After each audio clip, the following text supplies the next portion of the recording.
In day two of the high-stakes trial over President Trump's June National Guard deployment to Los Angeles for protests, the Army commander in control of those Guard members admitted the deployment happened despite low-risk assessments of the protests, but also testified that he does not believe troops violated the Posse Comitatus Act.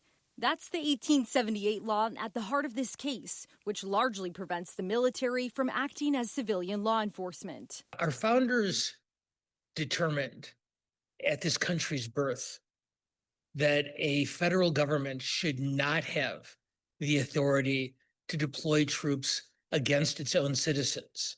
Political analysts say this case has renewed urgency. The current debate in Washington, D.C.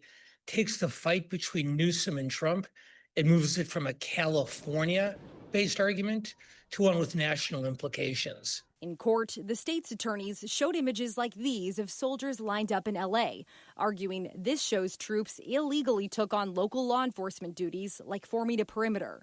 California attorneys saying, quote, President Trump seems to see the military as his own personal army to use to further his agenda and enforce domestic law, but that is exactly what the Posse Comitatus Act prohibits. DOJ lawyers refuted that, arguing soldiers only protected federal officers and property, saying, quote, we have a record here of testimony of violence against military service, against federal law enforcement officers in the Los Angeles area. President Trump, he provided protection. That's what the order in question does.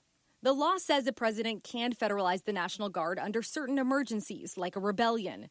But Judge Charles Breyer appeared skeptical of the Trump administration's arguments, asking, quote, if President Trump says there is a rebellion, does that make it a rebellion?